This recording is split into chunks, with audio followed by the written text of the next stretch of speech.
칠로 전기소설 유창 제54화 공시밀시 조선의 스승 유창 위현종 지은 영상개작 익산종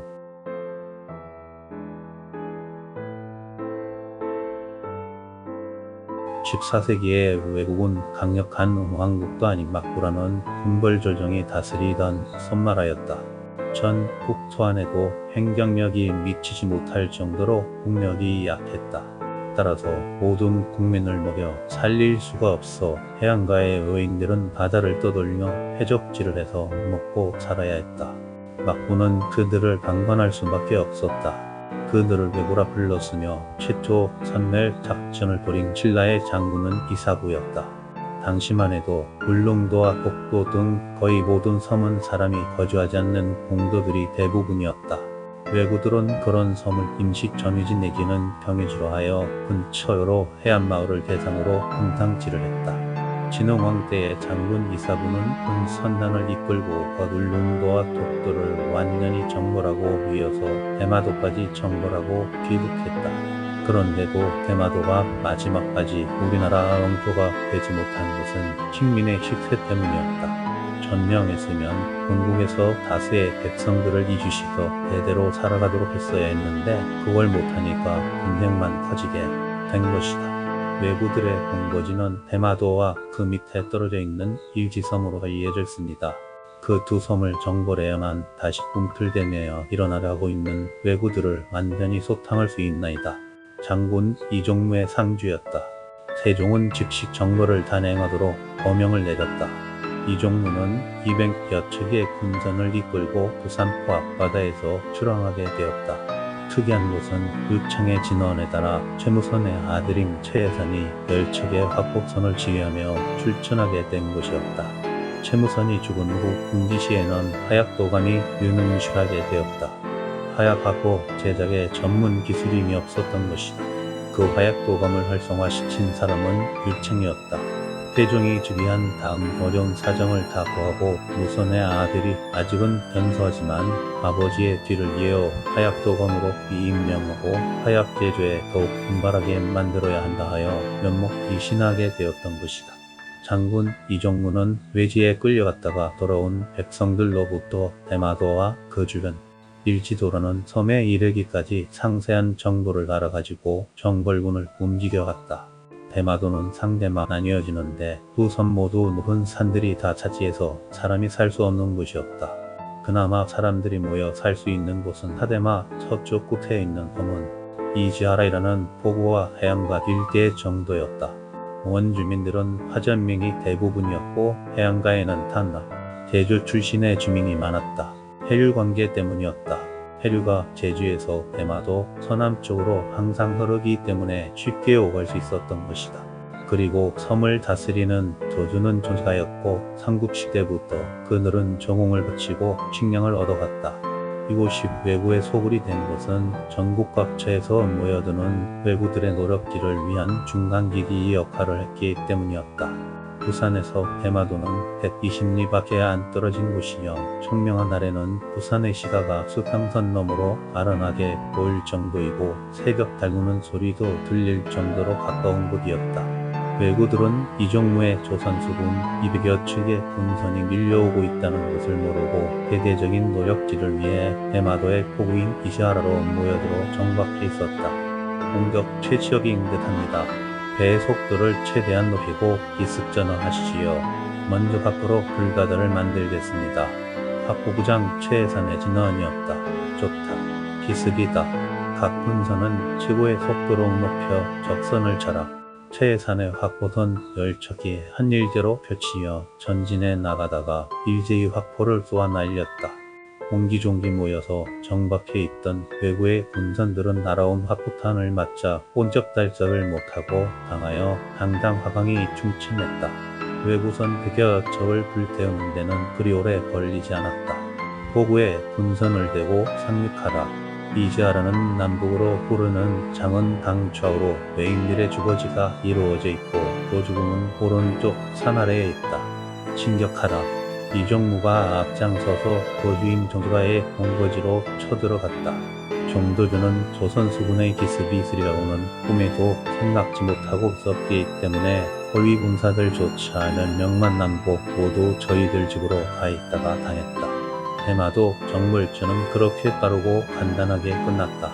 정도주는 항복문서에 수계를 놓고 조선조정의 요구조건을 다 들어주겠다고 약조했다. 그 약조문 속에는 첫째, 2번 다시 대마도가 외지 각처에서 모여드는 왜구들의 직결시가 되지 않지 하겠으며, 둘째로는 조선의 요구대로 장차 대마도는 조선의 행정구역 안으로 편입이 된다 해도 이의를 달지 않겠으며 매년 춘추 이후에 조공사를 보내겠음을 서약한다였다. 그렇게 대마도와 그 부속 서민 일지도까지 정벌을 끝낸 장군 이종무는 군선을 이끌고 2달 만에 대선 귀국했다. 임금 세종은 기뻐하며 정벌 정군의 잔치를 벌여 위로하고 차등 있게 모두 상을 내렸다. 이듬해 1월에는 대마도 동시도주에게 1420년 세종 3년 올해부터는 대마도를 조선국 경상도에 편입한다고 통보했다. 그런데 엉뚱한 일로 조정은 불씨를 앓게 되었다. 명나라에서 사신을 보낸다는 통지가 왔던 것이다. 난처한 문제는 상황인 태종이 세자에게 양해를 하여 세자가 심왕으로 등극했다는 사실을 명에서는 아직 모르고 있다는 것이었다. 명은 상구변하고 있기 때문에 조선의 국왕이 바뀔 때는 병대의 승인이 있어야만 했다. 조선은 아직 그 절차를 밟지 못하고 있었던 것이다. 사신이 와서 그걸 알고 돌아가 저희 임금에게 공명한 당당 항의가 내려오게 될 것이 뻔했다. 그 해결책 때문에 상황인 태종은 편전으로 모든 중신들을 불러 회의를 열었다. 병사가 오면 누가 어떻게 맞아야 하는지 그게 걱정이라 병들을 모두 불러놓으라. 상황이 중신들에게 물었다. 아직 세자에게 대통을 물려주지 않은 것처럼 하시고 상왕께서 금상인 것처럼 병사를 맞으시면 어떻겠습니까? 그게 자연스러울 것 같습니다는. 거짓을 꾸며라. 사자가 그러하니 잠시 그러자는 것뿐이옵니다. 병사가 압수를 건너 위주 땅에만 오면 과인이 세자에게 전이하여 세자가 심왕으로 등극했다는 것 좀 당당해야 할 텐데 그런 거짓을 꾸미자고 할 리가 없을 텐데요. 손바닥으로 하늘을 가릴 수는 없다. 신왕이 등극하여 이미 각처의 교지까지 다 내려놨는데 그걸 모를 리가 있는가? 상황은 머리를 흔들었다. 의견이 백축했지만 누수가 없이 어전회의가 끝나 대신들이 돌아갔다. 그러자 금상인 세종이 자기 의견을 말했다. 세자 스승이여, 원로 대신인 유청구원군을 비롯하여 그 5분 원로들을 따로 부르시어 상론하시면 어떻겠습니까? 좋은 생각이다. 얼마 후 유청을 비롯한 원로 대신 3명이 편전에 불려왔다. 상황이 중심회의 결과를 설명하고 어찌했으면 좋겠느냐고 의견을 물었다. 정말 난처한 사정이군요. 이래도 거짓말이 되고 저래도 거짓말이 되니 말이지요. 경희경 성성민이 선뜻 의견을 내놓지 못하고 스님 맛을 다시다가 말을 이었다. 아직 상황의 전의에 대한 상국의 기준도 받지 못한 상태인데 명사가 오니 일단은 전의 사실을 숨기시고 상황께서 직접 나가 사신을 출령하심이 가할 줄 아옵니다. 등상은 세자 행세를 해라. 송구합니다만 명예 사신이 돌아갈 때까지만 참으시면 어떨까요? 태종은 마땅치 않은 듯 머리를 흔들었다. 그러자 세종이 유청에게 한마디 했다. 스승께서 한 말씀 해주시지요. 유청은 폐출당한 전 세자 양령대군도 스승으로서 가르쳐지만 금상인 충령대군도 세자 되자마자 스승이 되어 가르쳐서 스승이라 부른 것이다. 영의정 대감 말씀도 틀리지는 않습니다. 이렇게 하시면 어떻겠습니까? 상왕께서는 몫이 편찮으신데 발작 증세도 있어 국빈을 비롯하여 누구도 만나지 못하고 있다. 국정 또한 친정을 하지 못해 세자께서 대립 지정하고 있다. 이 때문에 전이하겠으니 귀춘을 해달라고 명제에게 청원을 하으나 아직 합답을 받지 못한 상태이다. 그러니 세자께서 국왕을 대신하여 명예 사신을 영접하게 될 것이다.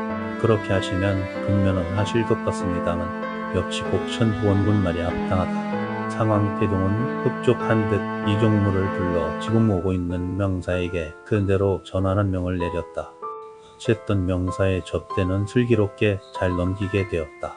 세종은 아직 변소한 군왕이었지만 명문의 자질이 충분한 임금이었다. 그는 항상 민생을 먼저 생각하는 통치자였다.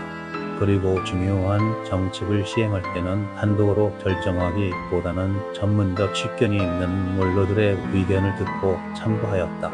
그 원로 중에는 옥천 보은군 유창도 언제나 들어갔었다. 어느 날 세종은 원로 대신 3인을 불러 차를 대접했다. 이제 석 달만 있으면 4월이고 그 즈음부터 농촌은 못자리도 해야 하고 바빠지겠습니다. 전에 말씀하신 평안도 수도랑 농사거는 진척이 잘 돼가는지 궁금합니다. 유창의 말에 임금은 기다렸다는 듯이 말했다. 안 그래도 그 일 때문에 차 한 잔 드시자 한 것입니다. 수도장 농사란 물을 대서 모를 심고 키워 벼를 수확하는 농사법을 말한다. 원래 벼농사의 시작은 육도장 농사였다. 말 그대로 다른 지하처럼 밭에 벽지를 직접 심어 가을에 수확하는 방법이다. 원시적인 벼농사법이다. 이 벼농사가 획기적으로 변화한 것은 수도작이라 하여 물을 가둔 문원에 벼를 심어 키워서 수확하는 방법이다. 수도작법은 이미 삼국시대 이전부터 해온 농사법이다. 김제의 벽골제는 물을 조소하기 위해 쌓은 제방이다. 삼국시대 백제의 저수지인 것이다. 저수지를 만든 것은 수도로 벼농사를 짓기 위해서였다. 당시 조선 팔도의 농사법을 보면 평야지에서는 물을 가두어 벼농사를 짓고 있었지만 가파놓은 골짜기나 험주는 산지가 많은 곳에서는 그때까지도 마른 땅에 벽지를 심는 육도작을 하고 있었다. 태조와 태종 치세년간을 거치다 왕건이 확립되어 나라가 안정되었으며 국토, 시, 여진절벌 등으로 국방이 개척되어 비로소 안목강과 두만 등을 국병으로 하여 정비가 되었다. 세종은 부왕을 따라 평안도 한길도 등을 다닌 적이 있었다. 그곳 농민들은 벼농사를 밭에 다 하고 있었다. 평지도 많아 보이는데 왜 논농사를 안 지는가? 논농사를 지으면 쌀을 대량 생산할 수 있는데 대량 생산을 하면 농촌의 식량 문제도 해결할 수 있지 않는가? 그런 생각을 갖게 된 세종은 임금이 되자마자 호조 판서를 불러 육도 농도를 수도 농도로 바꾸기 위한 기초적인 자료를 확보하라는 지시를 내렸다.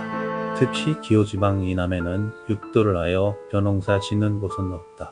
크던 작던 각지에는 저수지가 만들어져 있어 감으로도 농사 짓는 것은 피해를 당하지 않는다.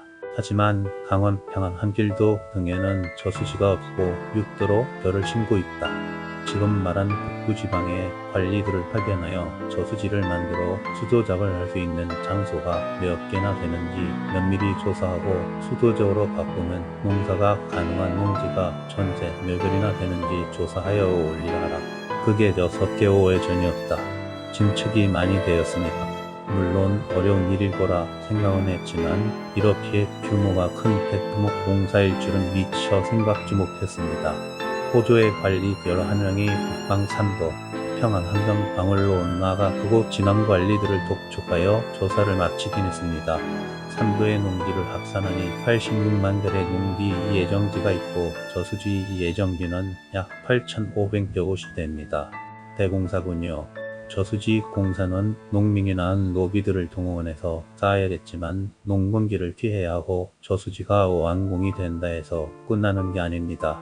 수로가 있어야 논에 물을 대지요. 수로공사도 대공사입니다. 물론 1~2년에 끝낼 수는 없겠지요. 경비는 어쩌지요? 저수지는 작은 곳은 시골집과 앞마당만 하고 큰 곳은 앞마당 수십 대는 되지요. 자기 논에 물을 대서 농사 지을 거니까 자작농들에게는 무료공사하게 하고 토지가 없는 농민이나 노비들에게만 최소한의 임금을 지급하라 했습니다. 물론 인건비 외에 또 공사비가 많이 들겠지요. 사업 공동체를 만들도록 했으니 공사비도 차등을 두어 공동체에 지급하라 했습니다. 예산이 막대하게 들겠군요. 예산 마련 체획 때문에 백자한 겁니다. 국고에서 충당해야 합니다. 세종은 구체적으로 저수지 관계공사비의 총액과 국고 충당금 등의 모든 것들의 예산 내용을 기록한 장부를 꺼내놓고 구체적으로 상의했다. 그런 다음 3월로 대신들에게 공사 예정 장부를 미리 3도를 전서주고 그걸 나누어주고 각자 연구를 부탁했다. 그러면서 연구 결과는 5일 후에 다시 만날 때 제출해달라 했다. 유청에게 넘어온 자료는 흉수로 공사에 대한 것들이었다. 그걸 검토하고 난 유청은 혀를 내둘렀다. 조부인 태조나 부왕인 태종은 따라올 수 없는 실무적인 행정가이며 사업가였던 것이다. 주기하고만 세종이 차근차근 해나가는 일들은 용이 주도한 업무였다. 맨 먼저 만든 새로운 기관은 집현전이었다. 집현전은 당나라가 쓰던 제도였다. 고려시대에는 수문전, 후문각이라 하기도 했다. 후문각은 병연에 필요한 자료와 왕실의 장서 등을 소장하고 있는 정각이었다. 세종은 전혀 새로운 왕림 문화연구소를 설치하고 집현전이라 했다. 재행을 겸비한 현소한 학사들을 선발하여 초기에는 정원 10명으로 출발했으나 곧 20명이 되었고 이들은 각종 사서, 유학경전, 비례, 비리, 비서 등을 연구하고 저술하여 편찬하는 일을 했다. 특전은 춘수로 장기간 휴가를 주어 산사에 들어가 복수하기를 권장하고 그걸 일로 유산독서라 하였다. 집현전에서는 우수한 젊은 학자들이 배출되었는데 대표적인 학자가 정인기, 신숙주, 성삼문, 박평현, 유흥구, 양성기, 이석정 20여 명이 넘었다. 이들이 남긴 공적도 지대하다. 각자 다른 학문 연구에 매진하기도 했지만 세종 28년 1446년 한글청대 반포는 세계 유수한 문대를 만들어 사용케하여 비로소 우리 민족이 문화민족이 되어 완전한 민족문화를 꽃피우게 한 것이다. 한글 창제의 이유를 이렇게 훈민정음 안에서 반포했다. 우리나라 말씀이 중국하고 달라서 어와는 서로 통하지 않아 어리석은 백성들이 할 말이 있어도 그 뜻을 펴지 못하는 바가 많다. 이를 불쌍히 여겨 이제 새로 28절을 만드노니 사람마다 쉽게 배워 널리 쓰도록 하라.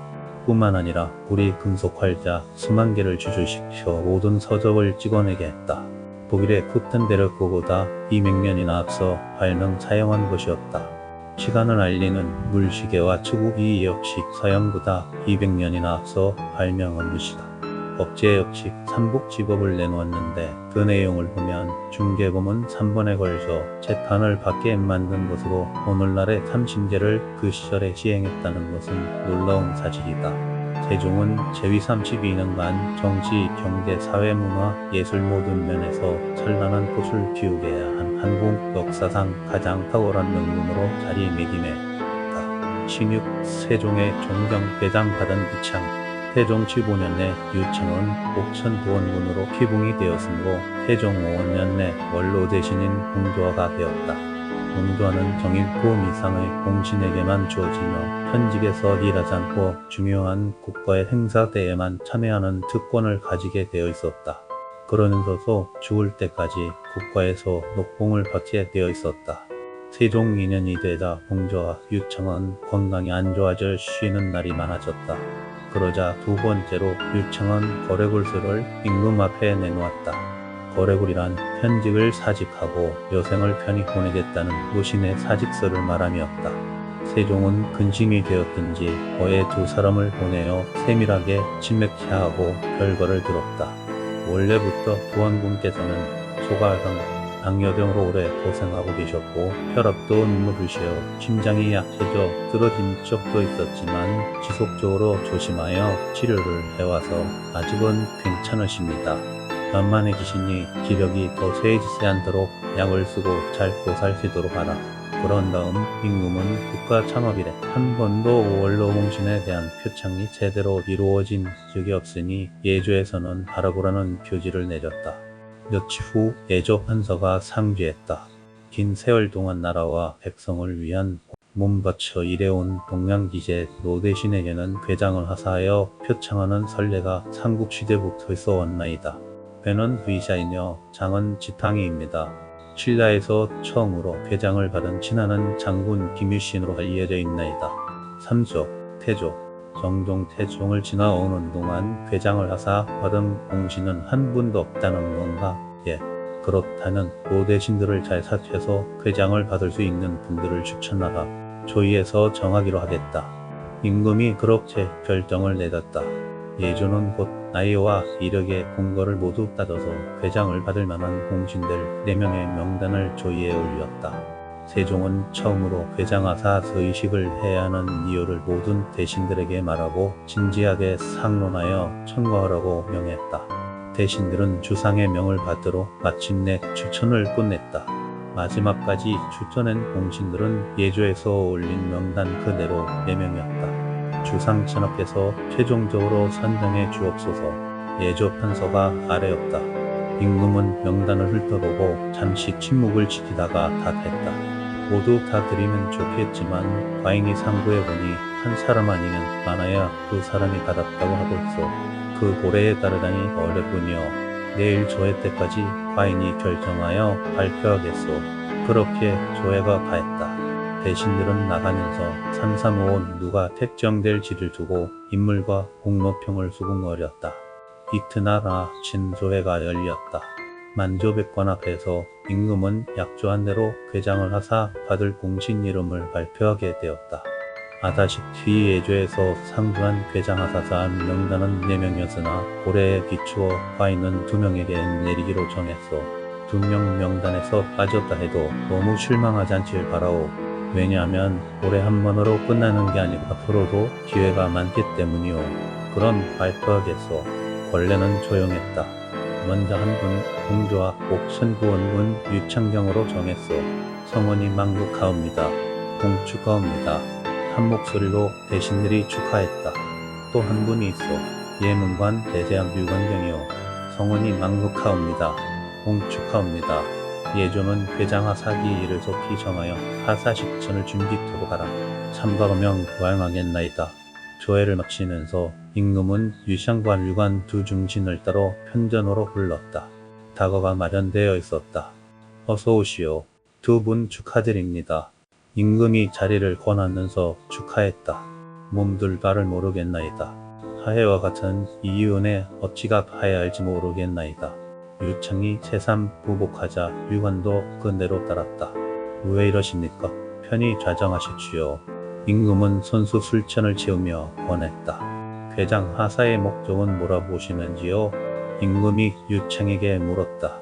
국가와 백성을 위해 평생을 바친 늙은 대신이 이제 물러나 쉬게 해줄소서 하고 거래골로 사직서를 냈을 적에 임금과 나라는 아직도 국정을 보살필 수 있는데 사직이라니 받아 늘릴 수 없다. 사직 대신 궤장을 내리니 임금과 백성을 생각하여 몸이 말을 듣지 않아도 항상 하사 받은 의자에 앉아서라도 국정을 지도하고 임금을 보좌하란 뜻이 들어있나이다.